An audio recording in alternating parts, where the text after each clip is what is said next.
"We're not leaving until you sign it." The words were quiet enough that most of the restaurant kept eating. Caleb Mercer heard them anyway.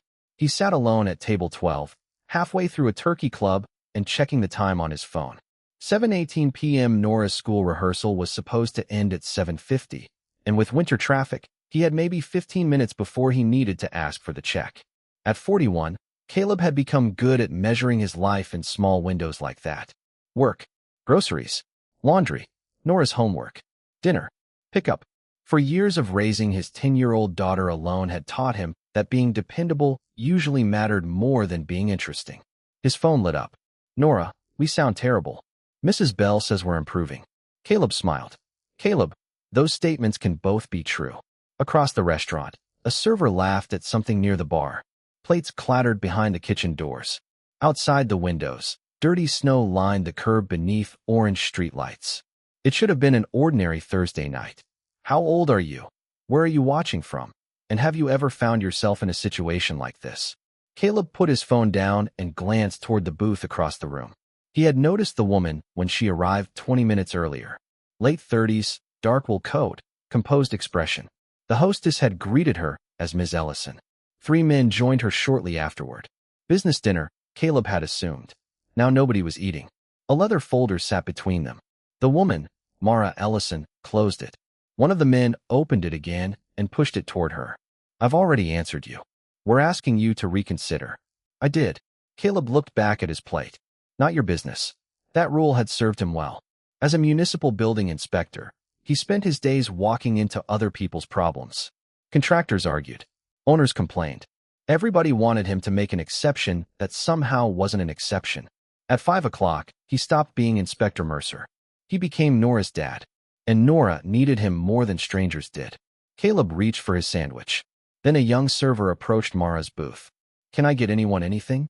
One of the 3 men answered without looking at her. "We're fine." The server hesitated. Mara looked directly at her. For half a second, neither woman spoke. Then the server moved away. Caleb stopped chewing. One man shifted his chair farther into the aisle. Another leaned forward, tapping the folder. "You suspend the contract tomorrow, Mara, and you know what happens next." "I know exactly what happens." "Then sign." Mara reached for her coat. The man in the aisle didn't touch her. He didn't have to. He stood. Caleb checked the room. A couple near the window had noticed. So had the bartender. Everyone found something else to look at. Caleb's phone showed 7:24. 26 minutes until Nora's rehearsal ended. He could pay his bill, walk out, and be exactly where his daughter expected him to be. That was what a responsible father did. Then Caleb remembered something he'd told Nora after she watched another kid get picked on at school.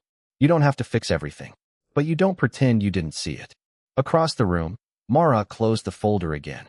This time, her hand stayed on top of it. No, the 3 men didn't move. Neither did Caleb. Not yet. The man blocking the aisle took one step closer to Mara's booth. "You're making this harder than it needs to be." Mara didn't raise her voice. "Move." Caleb watched from table 12. 25 minutes until Nora needed him. He could already hear the reasonable explanation he would give himself in the car. There were employees here. A manager. Cameras. Mara was an adult. Nobody had touched her. All of that was true. It also didn't change what he was seeing. The leather folder opened again. Caleb caught fragments now. Refrigerated trucks. Failed temperature logs. A suspension scheduled for tomorrow morning. Northline Community Foods. He recognized the company name. Half the grocery stores around town had Northline trucks behind them before sunrise. "You suspend us tomorrow," the older man said. "You'll have stores missing deliveries by the weekend." "That's my problem to solve," Mara replied. "It becomes everybody's problem." "Then you should have thought about that before the failures were reported." The third man leaned forward. "Sign the temporary acknowledgement. Give us 48 hours. "No." Caleb glanced toward the bar. The bartender was polishing the same glass for too long. A couple near the window had gone quiet. Everybody knew something was wrong. Everybody was waiting for somebody else to decide how wrong it had to become. Caleb looked at his phone. 7:25. He pictured Nora outside the school auditorium in her puffy red coat, instrument case at her feet, scanning every car that turned into the pickup lane. His chair stayed still. Then Mara reached for her coat. The man in the aisle stood. He didn't grab her. He simply positioned himself where she would have to squeeze past him. That was enough. Caleb pushed his chair back. The legs scraped across the hardwood. A few heads turned. He stood. But instead of walking toward the booth, Caleb went to the host's stand. The restaurant manager looked up. "Everything okay, sir?" Caleb kept his voice calm. "I think that customer is trying to leave." The manager followed his eyes. Now the bartender was looking too. So were the couple by the window. The room hadn't become silent, exactly. But the conversation around Mara's booth suddenly had an audience. The man in the aisle noticed first. His shoulders tightened. "We're having a private discussion." Caleb remained beside the host's stand. "Wasn't talking to you." Mara looked at him. Caleb nodded toward the open aisle. "Ma'am, do you want someone to walk you outside?" One of the men gave a short, humorless laugh. "Buddy, stay out of this." Caleb felt the old instinct immediately. "Back off. You have a daughter waiting. You proved your point." Then Mara answered. "Yes." One word. That was all he needed. The manager stepped away from the host's stand. "Gentlemen, I think we're done here. We haven't finished our meeting." "She has." The man nearest Mara stared at Caleb. "You have any idea what you just stepped into?" "No," Caleb said. It was the truth. He picked up Mara's coat from the back of the booth and handed it to her without ceremony. "But she said she wants to leave." Mara slipped into the coat. The three men didn't follow. Not with the manager standing there. Not with half the restaurant watching. Caleb walked beside Mara toward the front door, leaving enough space between them that she never had to wonder whether one stranger had simply replaced three others. Cold air hit them outside. Mara drew a breath and looked back through the restaurant window. "You didn't have to do that." Caleb checked his phone. 7:29. A message from Nora waited on the screen. Rehearsal ended early. He closed his eyes for half a second. "Apparently," he said, already reaching for his car keys. "I picked a really bad night to find out what I had to do." Caleb was halfway to his car when Mara called after him. "Wait." He turned. She stood beneath the restaurant awning, buttoning her dark wool coat against the cold. Through the windows behind her, the three men were still inside with the manager. "I didn't get your name." "Caleb." "Caleb what?" He hesitated. "Mercer. Mara Ellison." "I figured." That surprised her. "You know me?" "No." The hostess said your name when you came in. For the first time that evening, some of the tension left Mara's face. "Right." Caleb's phone buzzed again. "Nora, everyone else is leaving." His stomach tightened. "I have to go." "Your daughter." Caleb looked up. "You checked your phone about 6 times in there," Mara said. "And every time, you looked more worried." "She's 10. Her rehearsal ended early. I can call you a car. Or have my driver." "No, thanks." Mara paused, clearly unused to having an offer dismissed that quickly. "It would be faster." "My car's right there." "I meant I could help." "I know." Caleb softened his voice. "You don't owe me anything." The words seemed to catch her off guard more than the confrontation had. He unlocked his car. "Caleb." He looked back. "Thank you." He nodded once. "Get home safe." 12 minutes later, he pulled into the school pickup lane. Nora stood under the entrance canopy in her red puffy coat, clutching her instrument case. A teacher waited beside her. Caleb parked and hurried over. "Sorry." Nora studied him. "You're never late." "I know." "Were you working?" "No." That answer apparently made the situation more interesting. "What happened?" Caleb took her instrument case. "Long story." "Is it?" "Boring." "Extremely." "Then I don't want to hear it." He laughed, and the ordinary sound of it felt good. By the time they got home, Caleb had nearly convinced himself the restaurant was finished business.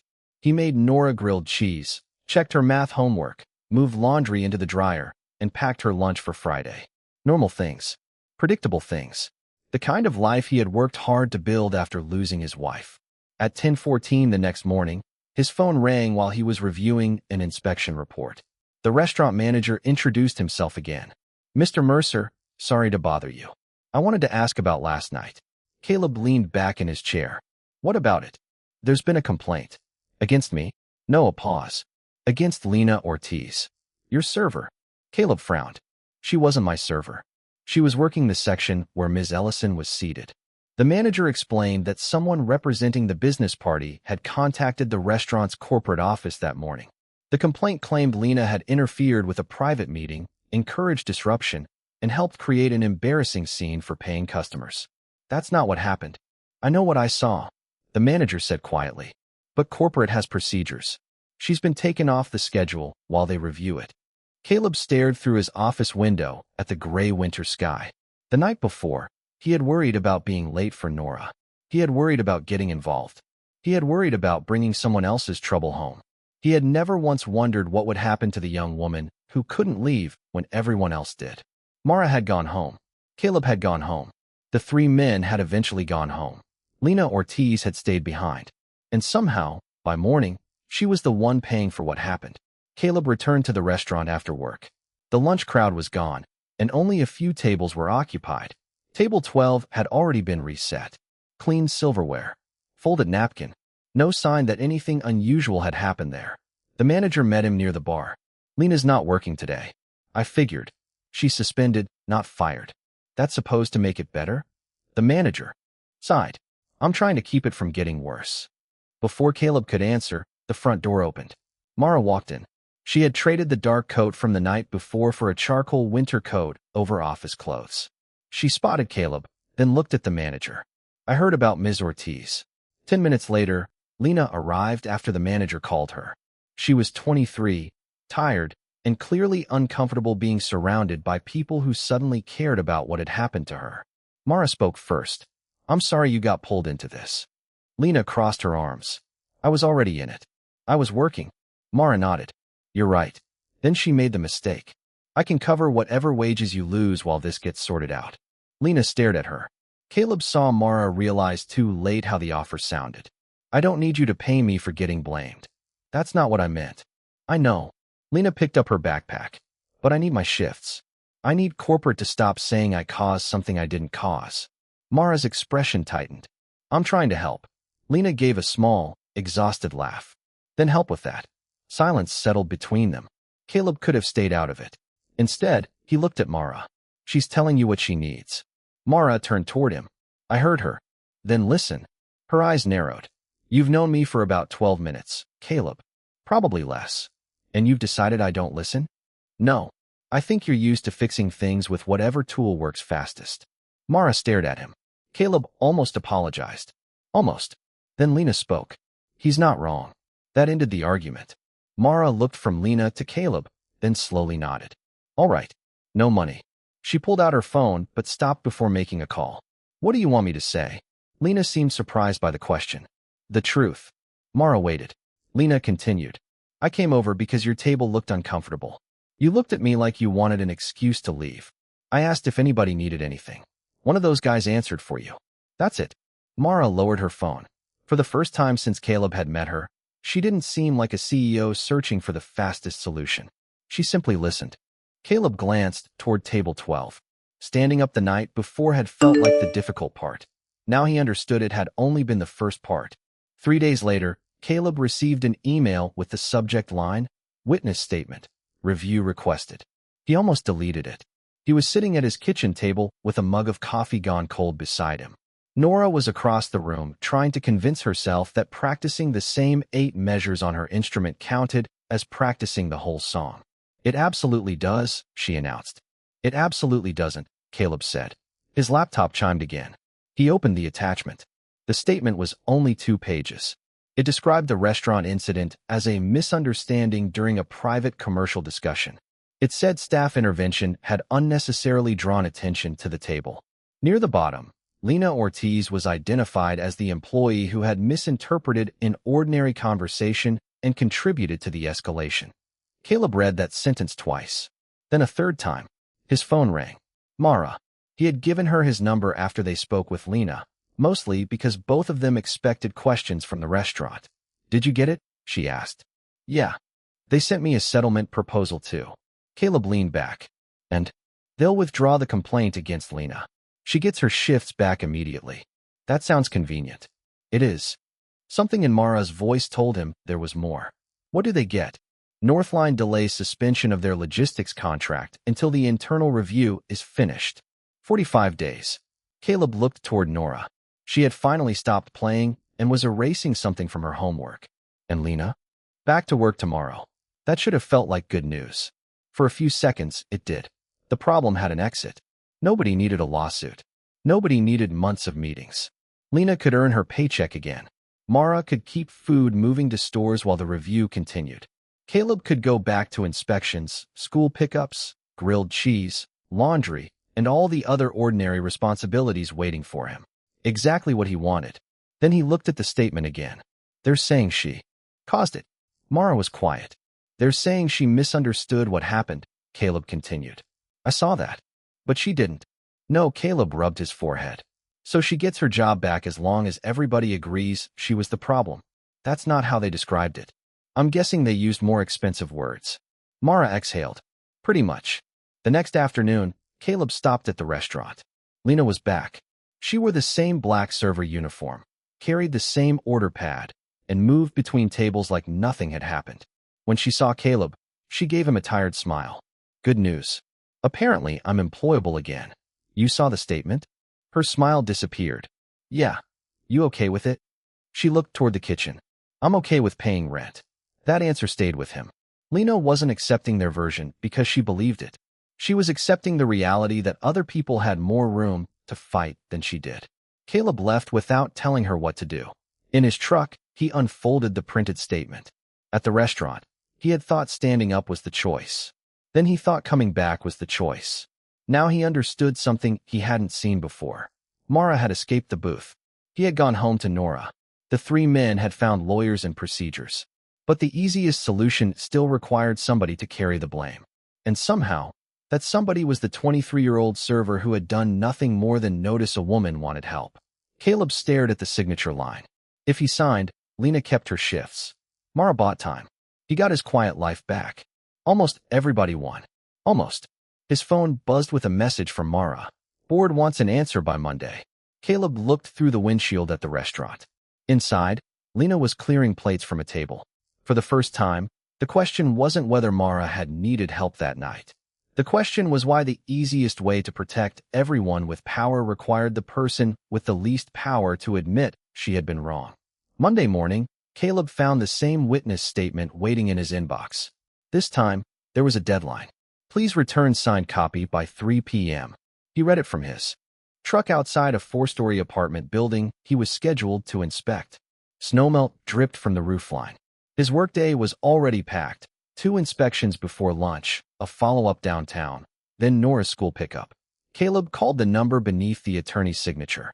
A man answered on the second ring. Mr. Mercer, I was hoping we'd hear from you. I have a problem with the statement. Which part? The part where it says Lena Ortiz escalated the situation. A pause. The document doesn't assign legal fault. It sure works hard to make it sound like hers. The attorney's tone stayed pleasant. Mr. Mercer, nobody is asking you to take sides. We're trying to resolve an unpleasant situation without dragging everyone through months of depositions and hearings. I can't say I saw something I didn't. You're welcome to suggest minor factual corrections. Removing Lena's name isn't minor. Another pause. If this proceeds formally, you may be required to provide testimony, possibly more than once. I assume that would interfere with your work. Caleb looked at the inspection schedule clipped to his dashboard. It would. And your family. That bothered him more. You look me up? Basic contact information, Mr. Mercer. Nothing inappropriate. Caleb's jaw tightened. The attorney continued. I'm simply saying there are costs to prolonged disputes. Time is one of them. After the call, Caleb sat in the truck longer than he should have. The man hadn't threatened him. That almost made it worse. Everything he said was reasonable. Missing work meant rearranging inspections. Rearranging inspections meant explaining himself to his supervisor. Nora had rehearsals, homework, dentist appointments, and a life built around the assumption that her father would show up when he said he would. Caleb had already been late once because of this. Maybe signing was the practical thing. That evening, the statement sat beside Nora's homework on the kitchen table. Caleb held a pen over the signature line. Across from him, Nora pushed a school form his way. Dad, you forgot this. What is it? Permission slip. Field trip. He glanced at it. At the bottom were 2 words. Parent/guardian signature. Where are you going? Science Museum. You need $12? Already put it in your wallet. Caleb smiled. Efficient. I learned from you. He signed her form. Nora took it and disappeared upstairs. Caleb looked at the other document. His signature would make things easier. For Mara. For the restaurant. For the contractor. Probably even for Lena in the short term. He imagined Nora asking him what happened if she ever learned the whole story, not whether he had helped the CEO. That part suddenly seemed small. What would he tell her about the next choice? That telling the truth became optional when the truth was inconvenient? Caleb crossed out one paragraph, then another. He typed a short note beneath them. I cannot confirm these statements. Lena Ortiz did not create the confrontation I witnessed. She approached the table as part of her job. I can only sign what I actually saw. He printed the revised page, signed it, scanned it. For several seconds, his finger hovered over send. Then he clicked. The email disappeared. Nothing dramatic happened. No music, no relief. Just a quiet kitchen, a half-finished cup of coffee, and the sound of Nora moving around upstairs. Caleb closed the laptop. For years, he had believed protecting his daughter meant keeping unnecessary trouble outside their front door. Now he was beginning to understand that Nora was also watching what kind of man lived inside it.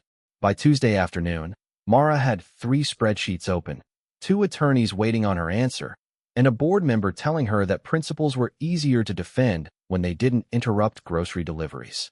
No one is asking you to lie, Daniel Price, Northline's board chair, said from the speakerphone. Mara stood at her office window, watching light snow drift between downtown buildings. They're asking us to accept their version of what happened. They're offering stability. For 45 days. 45 days matters when refrigerated food has to move every morning. That was the part Mara couldn't dismiss. Northline supplied dozens of grocery stores, neighborhood markets, school kitchens, and food programs. Suspending a major logistics contractor overnight wasn't like canceling a dinner reservation. Trucks had routes. Warehouses had schedules. People expected deliveries. If Mara made the wrong move, people who had never heard of her dispute could pay for it. After the call, she met Caleb at a coffee shop near his office. He arrived wearing his work jacket, carrying the tired expression of someone who had already spent 8 hours solving problems. You sent the revised statement, Mara said. Yesterday. Their attorney isn't happy. I wasn't trying to improve his day. Despite herself, Mara smiled. Then she slid a folder across the table. My board wants the settlement. Caleb skimmed the first page. Do you? I want stores supplied. I want Lena left alone. I want a contractor that doesn't hide maintenance failures. Apparently, I'm supposed to pick 2. Caleb closed the folder. Mara studied him. What would you do? I don't run your company. That's not what I asked. It's the answer you're getting. Her frustration surfaced. You had no trouble telling me to listen to Lena. That was different. How? Because she was standing right there telling you what she needed. This. Caleb tapped the folder. I don't know your routes. I don't know your contracts. I don't know how many people miss food deliveries if you pull the plug tomorrow. Mara leaned back. For most of her career, people had offered advice before understanding the problem. Caleb was refusing to. That irritated her. It also made her trust him more. He looked down at the folder again. But I know one thing. What? I wouldn't make the person with the least power carry everybody else's problem. Mara said nothing. That evening, she stayed at Northline long after most employees left. She stopped asking how to choose between 2 bad options. Instead, she asked her operations team a different question. How quickly could they move volume? Not all of it. Enough. By 9:40 p.m., a plan covered the conference room whiteboard. 2 smaller regional carriers could absorb part of the refrigerated routes. Northline's own reserve fleet could cover several more. Some deliveries would cost more. A few schedules would shift. Margins would take a hit, but stores would still receive food. The next morning, Mara called an emergency board meeting. We're not terminating the contractor today, she said. We're reducing their volume while an independent review is completed. Daniel frowned. That costs us. Yes. How much? Enough that nobody will like it. And the settlement? Mara looked at the unsigned papers in front of her. We don't solve our problem by writing Lena Ortiz into the story as the person who caused it. For once, Mara wasn't using power to force an outcome. She was using it to create room for the truth to survive. And somewhere across town, Caleb Mercer went back to inspecting buildings, unaware that the choice he had refused to make for her had helped Mara finally make her own. The mediation room had no windows, which Caleb thought was probably intentional. No weather, no street noise, nothing to look at except a long conference table, a pitcher of water, legal pads, and the people asking you to make a problem disappear. Caleb sat beside Mara. Across from them were two attorneys and representatives for the logistics contractor. The three men from the restaurant weren't there. Lena wasn't there either. Caleb was glad about that. She had already spent enough time sitting in rooms created by other people's decisions. The mediator adjusted his glasses. We have revised language everyone should be able to live with. An attorney slid copies across the table. Caleb read slowly. The complaint against Lena would be withdrawn. Her employment record would contain no disciplinary finding. Northline could continue shifting delivery volume while the independent review moved forward. The contractor would cooperate with that review. It sounded reasonable. Then Caleb reached the paragraph describing the restaurant. The confrontation was characterized as a misunderstanding arising from unclear communication among multiple parties. No one had intended to prevent anyone from leaving. Restaurant staff had responded to perceived tension. All parties agreed no improper pressure had occurred. Caleb stopped reading. That last sentence. The attorney looked up. What about it? It isn't true. We've deliberately used neutral language. Neutral doesn't make it true. Mara kept reading her copy. The attorney folded his hands. Mr. Mercer, this agreement removes Ms. Ortiz from any blame. That was one of your concerns. It was. And now it's addressed. By pretending the rest didn't happen. The contractor's representative leaned forward. No one touched Ms. Ellison. Caleb looked at him. I never said they did. Then what exactly are you claiming? That she tried to leave. A man stood in the aisle. She said she wanted someone to walk her out. That is your interpretation. No. The last part is what she said. The room went quiet. The attorney turned a page. If you decline to sign, the matter may continue. You may be contacted again. You may have to provide formal testimony. Caleb thought about his inspection schedule. Nora's rehearsal. The permission slip on his kitchen table. All the small responsibilities that didn't disappear just because he had decided to care about something bigger than his own convenience. He placed the pen beside the document. That isn't what happened. The attorney's expression hardened slightly. You understand the consequences? Caleb nodded. Then I'll tell it again. No one spoke for several seconds. Mara looked at him. Then she looked down at her own signature page. Her agreement was different. More complicated. More expensive. If she signed, Northline would secure temporary favorable shipping terms while the review continued. Deliveries would stabilize. Legal costs would shrink. The restaurant incident would disappear into careful language. Everyone could move on. Almost everyone. Mara picked up her pen. Caleb didn't look at her. He wasn't waiting for her to follow him. That mattered. This had to be her decision. Mara turned to the contractor's attorney. Remove Lena Ortiz's name from every narrative statement related to fault. The attorney frowned. Her name is already protected. Protected isn't the same as cleared. Mara. And remove the sentence saying no improper pressure occurred. That language is necessary for settlement. Then we don't have a settlement. The board's warning flashed through her mind. Higher transportation costs. Disrupted schedules. Angry vendors. A difficult quarter. Real consequences. She put the pen down. The contractor's representative stared at her. You're willing to blow this up over a waitress? Mara's face changed. Not anger. Something quieter. Recognition. That, she said, is exactly the problem. Nobody was destroyed that afternoon. Nobody was arrested. There was no dramatic confession. The contractor didn't collapse, and Mara didn't walk away victorious. The mediation simply ended without signatures. The independent review would continue. Northline would keep using its more expensive contingency plan. Caleb would remain available as a witness. And Lena would not have to carry a lie, so everyone else could leave the room comfortable. Outside the building, snow had started again. Mara and Caleb stopped on the sidewalk. Well, Caleb said, pulling on his gloves, that could have gone better. Mara almost laughed. It could have gone easier. Caleb looked at her. Not the same thing. No, Mara said. She watched him head toward his truck. For the first time, she understood why he had stood up from table 12. Not because he knew how the story would end, because someone had to decide that another person's dignity was worth a little inconvenience. Then decided again when the inconvenience became expensive. 3 weeks later, table 12 was occupied again. This time, Caleb wasn't alone. Nora sat across from him in her red puffy coat, studying the dessert menu with the seriousness of someone reviewing a mortgage agreement. You said one dessert, Caleb reminded her. I'm deciding which one. You've been deciding for 10 minutes. That means I'm being responsible. Caleb smiled. That is not what responsible means. Outside, old snow lined the curb, gray at the edges from traffic. Inside, the restaurant was warm and busy. Forks tapped against plates. Someone laughed near the bar. A basketball game played silently on the television above it. Ordinary noise. Caleb had missed Ordinary. The independent review had finished 2 days earlier. It found that the logistics contractor had failed to properly report several maintenance problems involving refrigerated equipment. Nothing dramatic happened afterward. No company collapsed overnight. Nobody was marched out of an office.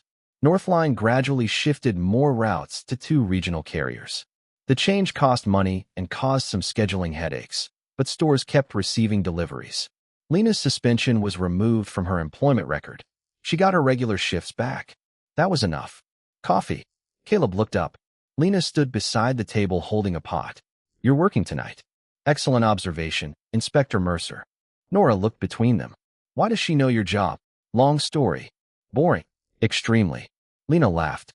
She filled Caleb's cup, then nodded toward table 12. Your usual table causes a lot of paperwork. I'm considering finding a safer booth. You should. She moved toward another table. Nora leaned forward. That story is definitely not boring. Before Caleb could answer, the restaurant door opened. Mara stepped inside. She wasn't dressed for a boardroom. She wore a dark sweater beneath a winter coat, her hair slightly messy from the wind. She spotted Caleb, then Nora. For a moment, she seemed uncertain. Caleb had never seen that expression on her before. Mara approached the table. Hi. Hi, Caleb said. Her eyes moved to Nora. You must be Nora. Nora looked at her father. Caleb nodded. This is Mara. Nora's eyes narrowed with immediate interest. The long, boring story?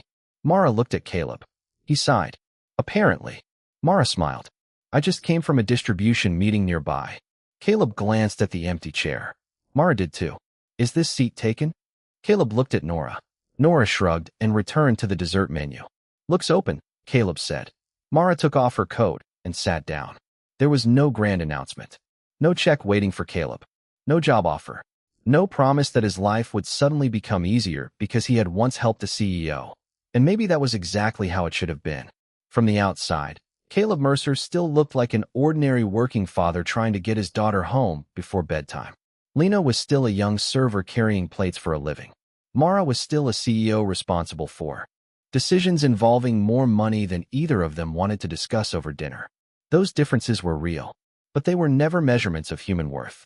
Money can change where someone lives, what they wear, or how many people answer when they call. A job title can open doors. Poverty can close them. None of those things should decide who deserves kindness, respect, or the basic dignity of being heard. Too often, people look at someone struggling financially and assume they are less capable, less important, or somehow less deserving. And sometimes they look at wealth and assume it makes a person more valuable. Both judgments miss the person. Caleb had stood up for Mara before knowing what she could ever do for him. Later, he stood up for Lena when she had nothing to offer him at all. That was the point. Respect that depends on status isn't really respect. Nora finally closed the menu. I've decided. Caleb raised an eyebrow. Chocolate cake. Obviously.